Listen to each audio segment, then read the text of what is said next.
Сайн бацгаана уу? Та бүхэнд энэ өдрийн мэндийг хүргэе.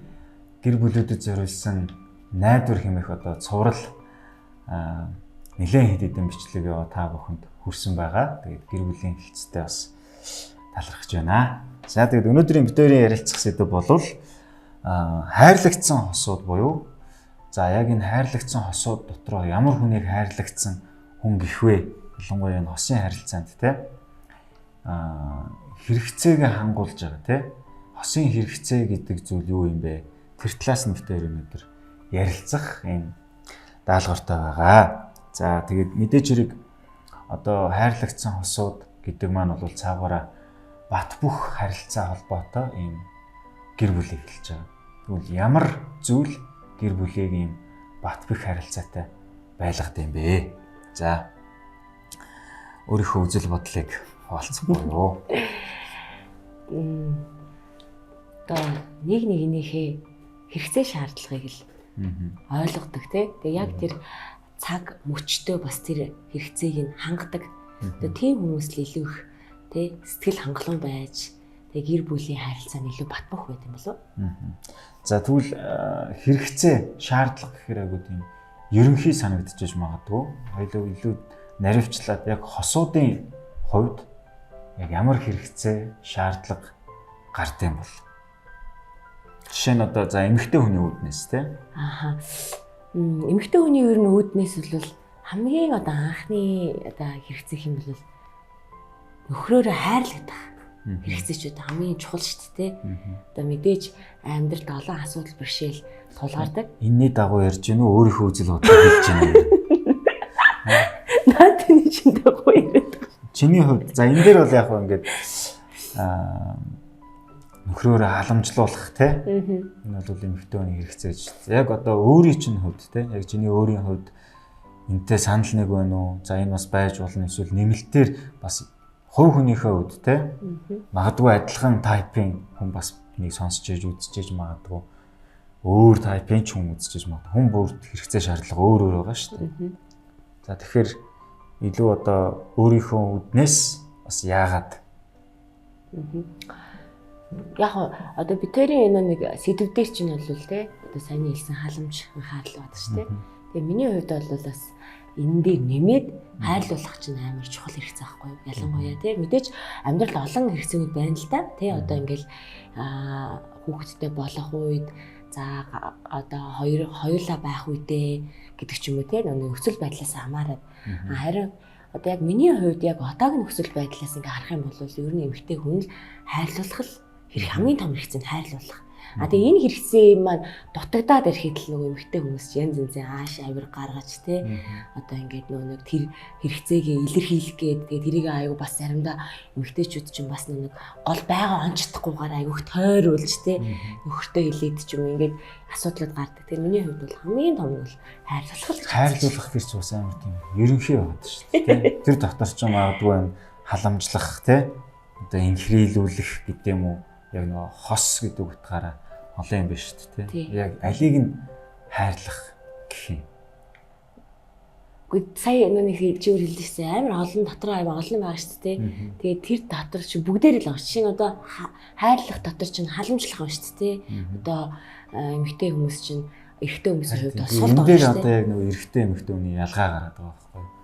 Одоо жишээ нь эмэгтэй хүнээс за төрсөн өдрөөр юу авах хүсэж байгаа юм те. Тодорхой юм хэлэхгүй. Сая тэгээд яг эмэгтэй хүний хэрэгцээ бол хайрлуулах гэдэг. Тэгмэд яг хайрлуулах гэдэг нь яг юу юм бэ? Тэгэл халамжлах чинь бас нэг хэлбэр нь мөн олон юм байгаа гэл тэгээд шүү дээ. Яг ингээд тоочны хэлчвэл эрэгтэйчүүд буюу нөхрүүд бас ингээд яг тэр хүсэж байгаа хэрэгцээг нь хангахад айгүй тодорхой байгаа байхгүй. Тэгэхгүй эмэгтэйчүүд чинь ингээд яг юу өөрсдөө ч бараг юу хүсэж байгаагаа мэдэхгүй ингээд оорлал гэдэг те. Тэгэхээр яг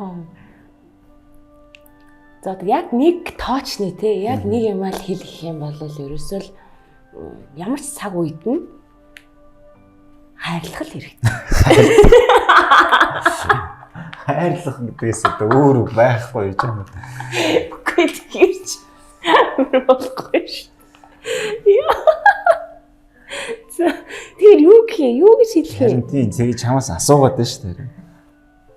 Тийм тэгэхээр би бол гол анханаас хэлсэн ш тайрлах гэсэн шүү дээ. Тайрлах чинь ойлгомжтой байгаа зү. Бүх юм тайрлах гэж байна зү. Бүх юмд л хайрлаа. Тэг зарим эрэгтэйчүүд одоо юу гэх юм эхнэртэйгээ баг ярилцахгүй шахуу ингээл өглөө гараад орой ирээл те. За тэгэл нэг орой ирээл нэг хийсэн хоолыг нэдүүл идчихэл тэгэл баг унтаад өгч байгаа шүү дээ. Тэрийг одоо юу гэх юм би гэр бүлээ хайрлаж ингээд дотроо бодоо явж байгаа. Эхнэрээ хайрлаж байна. Юу гэх юм эхнэрээ ямар нэгэн зүйл санаа зовхгүй хэрэгцээтэй одоо мөнгө санхүүгээр ингээд ямар ч үед би ингээд бэлэн байхын тулд ажлыг явж энийг хайрлаж байна гэж ойлгож болно шүү дээ. Гэтэл нөгөө талд нөгөө эмэгтэй үгүй чи намайг хайрлахгүй байна те гэд өөр юм хүсээд идэв. Яг тэр нэг өөр хүсээд байгаа эмийг л хэлүүлэх гээд байгаа байхгүй уул нь. Хайрлна гэдэг чинь юу гэсэн тэгэхгүй ингээд амар ерөнхий хариулаад байгаа. За одоо л ойлголоо. Одоо л ойлголоо. Одоо тэгвэл тэр чинь ийм юм биш үү? Жишээ нь яг саяны шин дээр ингээд бодох юм бол ерөөсөл эмэгтэй хүн те ямар ч цаг үед хажууд нь хамт байж те одоо өөр эмэгтэй хүн ч айгүйх бас ярих хэрэгцээтэй байгаа шүү дээ. Одоо янз янзын одоо амьдралын олон асуудал дээр ярих хэрэгцээтэй байгаа. Тэрэнд нь хамт байх те одоо юу бодож юу одоо ингээд дотроо төлөвлөж байгаа гэдгийг сонсох.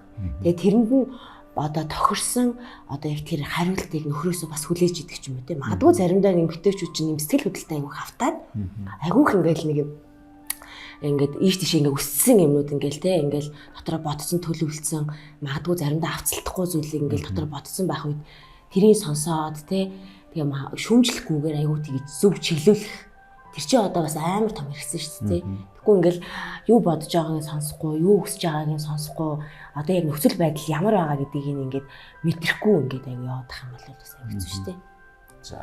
За энэ нь бол ирчүүд бол ойлгосон баг. За ирчүүдийн хэрэгцээ гинэ.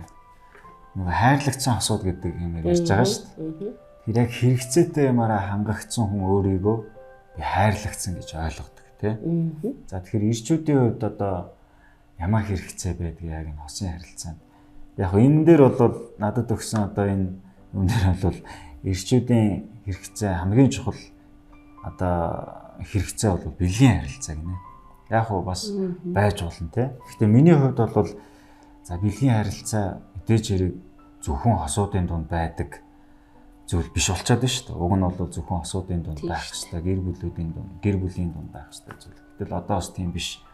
Юу хэлэх гээд юм бөхөр ингээд энэ бол ингээд хүн болгоны зөвхөн эрэгтэй ихгүй эмэгтэй хүний хүртэл бас нэг хэрэгцээ мөн. Гэхдээ энэ чинь яагаад эрэгтэй хүний хамгийн чухал одоо хэрэгцээний нэг бэлгийн харилцаа гэсэн юм бэ? За би энэ дээр бол яг эр хүний хувьд нөхөр хүний хувьд мэдээж хэрэг чухал. Гэхдээ одоо бэлгийн харилцаа гэдэг чинь ямар нэгэн байдлаар одоо хүний сэтгэл хөдлөл дээр тэ одоо нэг мэдрэмжийн нэг тийм асуудал шүү дээ тэ. Зүг зүгээр байж байгаа л юу ч болоогүй байхад ингээд хүн бэлгийн харилцааг хүсээд байхгүй.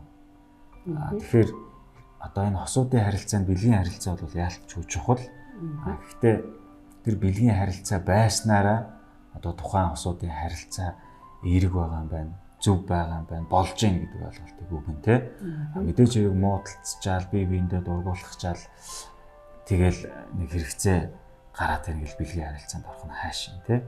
Миний хэлэх гээд байгаа санаа нь эн чинь өөрөө ямар нэгэн зүйлийн ингээд нэг юм үр дүн учраас бэлгийн харилцаа гэдэг юм тэ.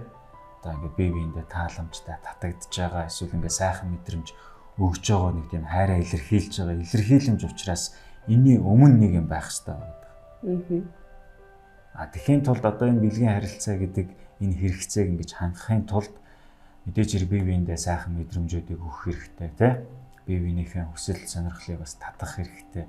Тэгэхийн тулд яах ёстой вэ гэхээр яг нөгөө нэг бэлгийн харилцаа гэдгийг бэлгийн гэдэг үгийг насаад харилцаа гэдэг зүйл айгуу чухал байдаг. Тэгэхээр тэр харилцаа нь ямар харилцаа вэ гэхээр эрэгтэйчүүдийн хүсдэг харилцаа нь бол хүндлэл юм болов. Тэ?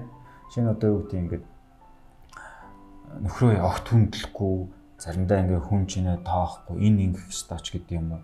Ингээл олон янзын гэр бүлүүд байгаа тий. За зарим нь бол ингээл нөхөр хүн бол зүгээр л ажил хийж мөнгө олох ёстой ч гэдэг юм уу те.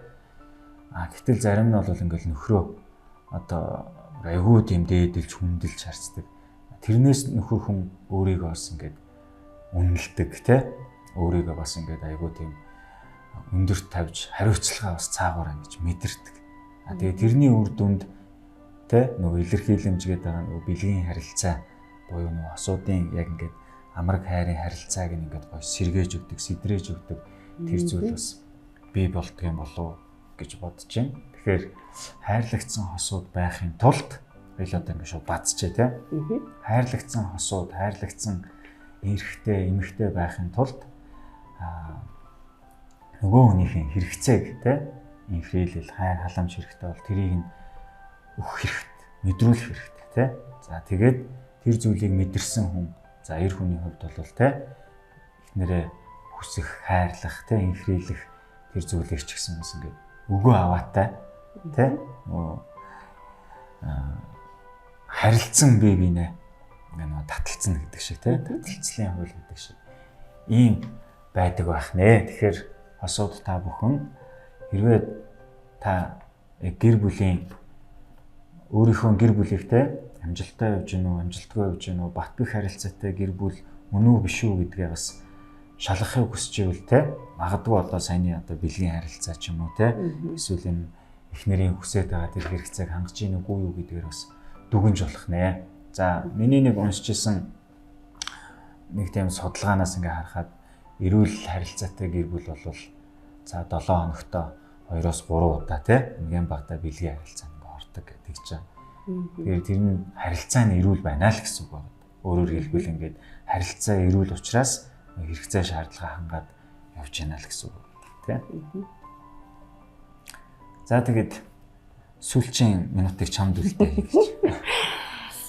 За тэгээд өнөөдрийн бит хоёрын ярилцсан тийм энэ сэдвээс бас энэ бичлэгийг маань үзэж байгаа хүмүүс маань бас өөрсдөө хэрэгцээтэй зүйлээ бас аваасаа гэж хүсэж байна. Тэгээд өөрийнхөө гэр бүлийн харилцааг улам илүү бас батжуулж цэцэглүүлээсэй гэж хүсэж байна. Тэгээд бүх гэр бүлүүд маань бас те баяр хөөртэй за тэгээ бие биенээ сэтгэл хангалуун байх юм бол тий одоо тэр гэр бүлийг дагаад өөр хүүхдүүд эргэн тойрны орчин бүх зүйлсүүд бас эерэг сайхан зүйлсээр бас солигдох учраас бүгдээрээ бас дор бүрнээ хичээцгээе.